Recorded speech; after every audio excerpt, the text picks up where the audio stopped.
News at 10. Hey, good evening, everyone. I'm Tim Malloy, sitting in tonight for Marvin Scott. And I'm Sheila Stainback. A horrifying crime. Police arresting a man for stealing skulls from a cemetery in Queens. Deborah Quintana is standing by live with the very latest. Deborah? In this area are cemeteries, all adjacent to 21-year-old Tejas Frias. It's with the morbid crime of grave robbing them for profit. Frias allegedly building the oldest mausoleum dating back to the Civil War. Police sold 5, sold as much as $1,000. Medine Gonzalez-Whippler, a Santeria expert, says the skulls are not used in Santeria, but are used in the growing religious cult called Palo, whose followers number in the thousands here in New York.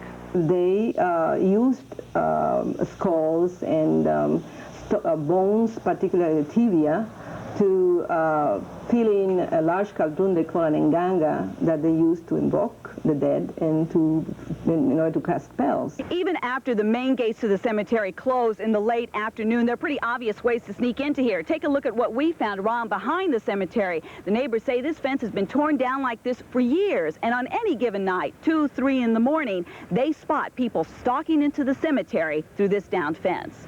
Throughout the cemetery, there are toppled tombstones. Shockingly, there is quite a market for the remains of the dead to cast evil spells.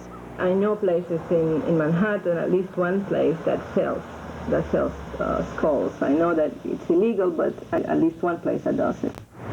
The man arrested, we're told, was homeless. Tonight, he faces charges, among other things, of criminal mischief, opening graves, and body stealing. In Queens, I'm Deborah Quintana, to the studio. Okay, Deborah, thanks very much. New police under the gun tonight once again for using way too much force. The latest incident happening only last night in Jersey City. It ended in the death of an Hispanic man. And as our Alex reports, the community is outraged. A young husband and father is being mourned tonight in Jersey City, and the community asks why police had to shoot him. According to witnesses and police, 2 plainclothes officers transporting a prisoner stopped to give Maxim Cintron a summons for illegally working on his car in the street. Words were exchanged, and after Cintron tore up the ticket, one of the officers is said to have grabbed him in a chokehold. Relatives and friends say they then struggled with the cops to release him. And then the other officer comes and starts to hold him while the guy had him in the chokehold with a long flashlight, started beating him on his ribs. That's when everybody came and saw that he was just beating on him. He hit him at least a couple of times, and we just grabbed him for he won't hit him no more. Then grabbed the police officer. Yeah, for he won't hit him, though, because he was beating him a lot. My other cousin came. He started taking the other guy that was choking my brother off. When he took him off, my brother came up. That's why he said, all right. And when he turned around, he pulled out the gun. So, are you going to shoot me? Shot him right there. Shot in the stomach. The 23-year-old died 4 hours later in the hospital.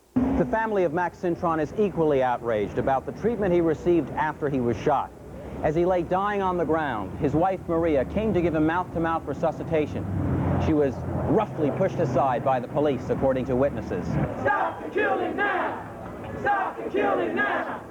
But as demonstrators marched on the police station, authorities were giving a different version. They said the officer fired only after his partner was struck in the head with a pipe.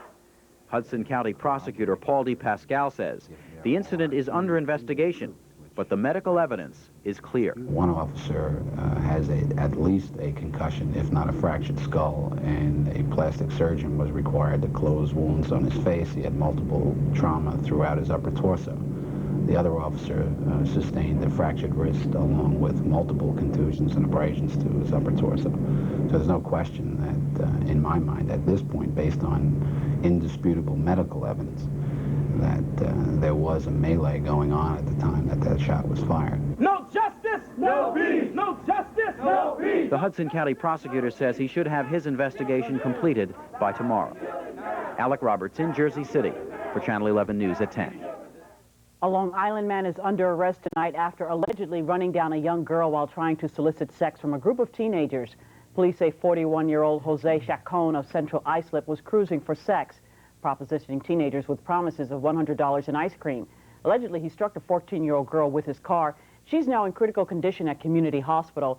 Chacon is charged with endangering the welfare of a child and leaving the scene of an accident. After weeks and weeks of testimony, courtroom emotion, tense demonstrations, the jury finally has the case in the St. John's University sex trial. Rosemary Gomez reports on the first day of deliberation. The mood outside the courthouse was less militant after the first day of deliberation. Only one person shouted at the three defendants as they left Long Island City for the night, surrounded by their families and the police.